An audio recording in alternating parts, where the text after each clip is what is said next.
Então vamos conversar com Leonardo Amaral. Leonardo, boa tarde. Boa tarde, Fabélia. Boa tarde a todo Muito obrigada mundo. mais uma vez aqui com a gente. Obrigado a você, obrigado pelo convite, e a gente vai bater um papo aqui bem interessante, eu acho que hoje aqui.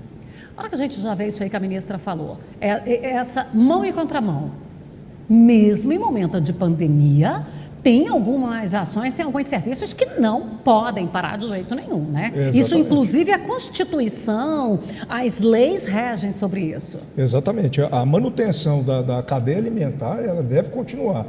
É essencial para a vida humana. E até é interessante um dado aqui, ela falando da cadeia produtiva, foi definida agora a prorrogação do convênio 100 com FAS, que é aquele que dá o benefício fiscal na redução do ICMS, redução da base de cálculo dos insumos agrícolas. Então isso é muito interessante para a cadeia produtiva. Era uma briga, vem se prolongando já todos os anos, e agora mais uma vez foi prorrogado para o abril do ano que vem, né? A gente veio acompanhando aí, eu acreditava, se não tivesse acontecido essa anormalidade que a pandemia vem provocando, eu até achava difícil o CONFAS prorrogar esse convênio, mas por sorte, nesse caso, algum momento a gente tem sorte. Nesse ponto, ele desonerou a cadeia produtiva para o produtor rural. Quer dizer, não desonerou, não onerou mais, né? Exatamente, porque assim, a cadeia alimentar é tão importante que quanto menos tributo você tiver, melhor para a população. O alimento chega no supermercado com um valor muito menor. É por isso que a sociedade em geral ela precisa enxergar isso. Isso não é um benefício para o produtor, isso é um benefício para toda a sociedade. Isso que eu ia pontuar agora, Leonardo, que não é desonerar a cadeia do agronegócio, não é beneficiar o produtor rural. Exatamente, né? É fazer com que o alimento chegue com um valor menor para que todos aqueles que têm dificuldade de recurso financeiro possam comprar, possam se alimentar. Aí onde a gente relembra a fala do nosso querido Roberto Rodrigues, grande mestre, né? Grande nome.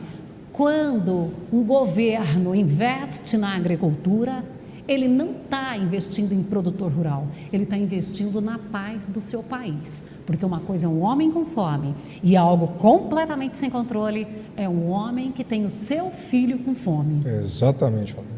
Aí perde o controle, vira bicho. Exatamente. Então é muito importante a sociedade entender e parar com esse conflito que uma parcela da população tem e uma parcela de autoridades políticas também tem, de enxergar no agronegócio como um setor muito beneficiado pelo governo. Na verdade, não é isso. O que está sendo feito é o beneficiamento de toda a sociedade brasileira. E quando a gente está num momento como esse, eu tenho um decreto da União, eu tenho um decreto do Estado, eu tenho um do município e eu estou no meio do fogo cruzado. Afinal de contas, quem manda em quem? Fabélia, esse é um tema assim bem relevante. Eu recebi inúmeras mensagens no meu celular me questionando qual deve prevalecer, quem manda mais. É o governo federal, o estadual? O governo federal pode fazer uma intervenção aqui no estado de Goiás? Então, aqui é bom a gente lembrar, nós temos um livrinho que organiza, né, que dá os poderes, que é a Constituição Federal. Então, assim, no Brasil não existe aquela história do governo federal mandar mais do que o estadual ou o municipal, que na verdade tem uma distribuição de tarefas, de competências. Então, lá na Constituição fala o seguinte: em se tratando de saúde, tanto a União, o governo federal, como os estados e os municípios devem agir de forma cooperada, em harmonia, né? Então o governo federal ele vai cuidar das partes mais abrangentes, né, mais relevantes e nacionais, de interesse nacional, expedindo normas gerais. E aí o Estado vem e adapta a sua realidade da sua região com o que o governo federal tem falado. Só que no início desse ano, quando a pandemia começou a provocar efeitos aqui no Brasil, o governo federal emitiu uma lei. E nessa lei, ele delegou aos governadores a possibilidade de o quê? De praticar alguns atos para amenizar a situação da Covid-19. Um desses atos é justamente o quê? Fechar estabelecimentos comerciais. Então, hoje, no contexto jurídico, quem manda, quem determina é o governo do Estado, não é o governo federal e não é o município. Só que aqui é importante lembrar, nós estamos prestes a ter uma definição pelo Supremo Tribunal Federal sobre esse conflito de competências em que se discute se realmente é o governo federal ou o Estado que vai ter essa legitimidade. Por quê? Porque nós estamos tratando de um problema nacional. Ele não é um problema só de Goiás, de Mato Grosso, de Minas Gerais. Então, precisa ter uma ação coordenada. E quem é responsável por isso é o governo federal. Então, a gente espera que o Supremo Tribunal Federal venha e defina dessa forma. E eu posso, no meio do caminho, eu deleguei para você tomar conta. E, de repente, eu te entreguei o mapa, vai lá, Leonardo, segue. E eu estou vendo que você não está seguindo o mapa, ou a maneira que você está fazendo está sendo muito intransigente. Que a gente tem aí alguns governadores que a população está reclamando que está sendo muito intransigente. E se essa reclamação continuar, começar a crescer, o governo federal, ele tem autonomia dentro dessa legislação para chegar e falar assim, volta aqui, Leonardo, vamos mudar isso aí, ó, eu não vou te dar, eu posso quebrar esse contrato? Olha, ele pode, no seguinte sentido, vamos fazer um raciocínio lógico aqui. Existe uma lei federal que diz que os governos do estado podem adotar o mecanismo de isolamento social e fechamento de estabelecimento comercial, desde que é autorizado pelo Ministério da Saúde. Então, enquanto tiver a orientação do Ministério da Saúde, que acata a orientação da OMS, o governador vai estar amparado. Ele tem Ele esse tem. amparo. Agora, se o Ministério da Saúde vem e muda essa orientação, aí já não vai haver mais essa possibilidade. Aí, a partir do momento que o Ministério da Saúde vem e fala, ó, já pode liberar, pode flexibilizar, o decreto o decreto estadual que determina o fechamento de forma rigorosa, ele está extrapolando a legalidade. E aí vai ter mecanismos jurídicos para se reverter isso. Tá, e hoje eu tenho a orientação do Ministério da Saúde que permite isso. Hoje, nesse aí contexto. caiu o faturamento, tanto do município quanto do estado. Aí o governador vai lá, União, paga minha conta aqui, porque eu tive que fechar aí, ó, o Ministério e tal. E aí? Vai ficar essa fatura. Está vencida, ninguém tem dinheiro, porque a verdade é essa. Quem é que vai pagar? Bom, e aí nós vamos entrar já num tema da própria entrevista aqui, que é o quê? Criação de novos tributos para suprir essa necessidade de receita. Mas eu aguento, eu não estou produzindo, eu não estou faturando, eu aguento mais tributo. Olha, a carga tributária brasileira é uma das maiores do mundo. Pois o empresário brasileiro já não aguenta mais. Então, qual que é a saída que está sendo debatida no Senado e na Câmara? É o que? A instituição do imposto sobre grandes fortunas, que é um imposto já previsto na Constituição, já tem 30 anos, só que nunca foi regulamentado. E também uma ferramenta que a última vez que ela foi usada no Brasil foi em 1986 pelo governo Sarney, que é o chamado empréstimo compulsório, que é o que? O governo vai te obrigar a emprestar dinheiro para ele e ele vai te prometer devolver, e aqui vão dar.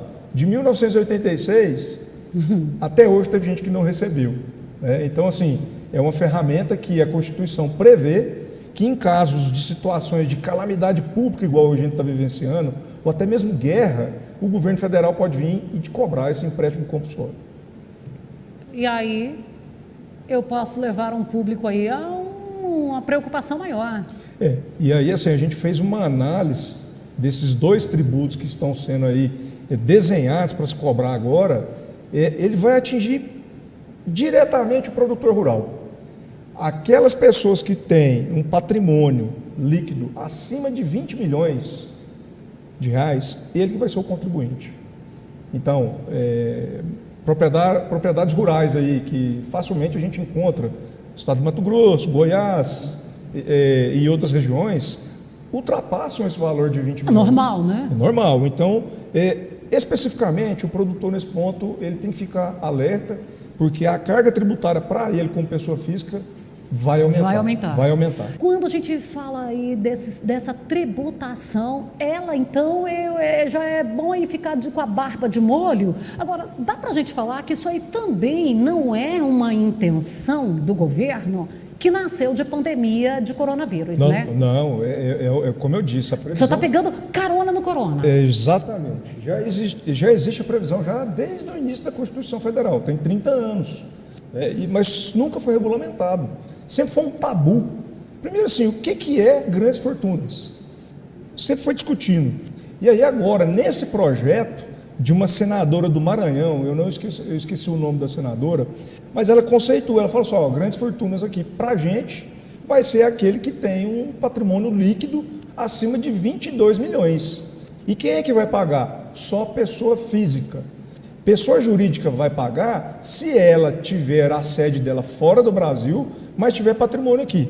Tá? Então isso aí vai atingir especificamente os produtores, aqueles detentores de patrimônios que são com valores altos, só que aqui é bom a gente falar, o produtor tem uma propriedade rural, só que é instrumento de trabalho, aquilo ali não é um bem de consumo, não é um supérfluo, você está tributando uma ferramenta de trabalho de alguém que está produzindo sustento alimentar. Que é uma produção básica ainda, né? Que é um produto que não é supérfluo em hora nenhuma. E não tem uma margem de lucro, vamos falar assim, significativa. Qualquer custo que você inserir ali, você já provoca uma reação em cadeia. Então, assim, ao meu ver, não é uma tributação eficiente, não vai trazer benefício igual está sendo defendido por alguns senadores. Existem outras ferramentas que a gente já possui já no sistema jurídico aqui, que poderiam ser utilizadas. Então, assim, eu entendo que é precipitado, estou acompanhando, esse projeto ele já está lá no plenário, pronto para ser apreciado pelo Senado. Se ele for aprovado, ele vai para a Câmara dos Deputados. Então, aqui vai uma dica, né, para as lideranças entrarem em contato com os seus representantes lá no Congresso e fazer a defesa. Todo mundo de olho, exatamente. Né? Porque será que vai pagar o pato é só o agro? Quem vai pagar a fatura? Então a grande questão é essa, e eu acho que isso não é justo. Dr. Ricardo Assis está acompanhando a gente pelo Instagram e disse que o Dr. Leonardo é o melhor tributarista de Goiás. Aumentou a responsabilidade, tá? É um amigo. Diz que amigo fica jogando na fogueira, é isso? Exatamente. Mas eu concordo com o Ricardo, tá? Pelo menos a gente tem uma tranquilidade muito grande para tratar desses assuntos com Leonardo Amaral, doutor Leonardo, doutor Ricardo também sempre muito prestativo aqui nas informações. E ainda um outro detalhe que você mencionou aí, que é da pessoa física. Isso acabou aí nos últimos, vamos colocar nos últimos 5 anos, provocando uma busca das holdings, né? As famílias, começou porque daí a holding não é mais pessoa física. Agora a holding também não é simples, né? Exatamente. A holding é uma ferramenta, um mecanismo que ela resolve vários problemas do produtor. Ela dá organização para a empresa familiar. Que ele nem sabia que ele estava desorganizado, ele descobre. Na verdade, ele melhora o negócio dele, ele vai evitar conflito lá na frente, ele evita gastos desnecessários com inventário. Perda de patrimônio naquele sentido, assim, de que tem um filho num que casamento. E também aquele, por exemplo, assim, às vezes o filho dele não tem aquela aptidão para tomar conta do negócio, mas e é quer dono. vender a parte dele. Então, assim, é um mecanismo que realmente vale a pena você avaliar se adota ou não no seu negócio. Mas esse é um ponto interessante, Fabélia. E eu não tinha me atentado, porque olha só, se você vai ser tributado só como pessoa física, uma saída, que é o que a gente chama de planejamento tributário, é o quê? É fazer com que esse patrimônio migre para a pessoa jurídica. Só que o grande problema desse projeto que está lá no Senado agora é que ele é um tributo diferente. Ele não vai ser retroativo, não, né? A maioria dos tributos é aprovado e só vale no ano seguinte a criação dele. Nesse caso do empréstimo compulsório, é automático, é aplicação imediata. Então, aprovou, e lá no projeto está assim, ó, o patrimônio líquido vai ser avaliado, é o de 2019. Ao meu ver, como estudioso do direito tributário, essa retroatividade, ela é inconstitucional. Tá? Então nós vamos ter problemas pela frente. Mais uma briga de fundo rural. Mais uma briga, e aí assim, a gente chama atenção, irresponsabilidade do legislador. A gente precisa ter técnica na hora que for construir essas cobranças, para evitar conflito jurídico, porque o produtor e toda a sociedade já não aguenta mais a alta carga tributária, e aí vem a criação de um tributo totalmente defeituoso e que conflita com a Constituição Federal. Então é preciso ter atenção.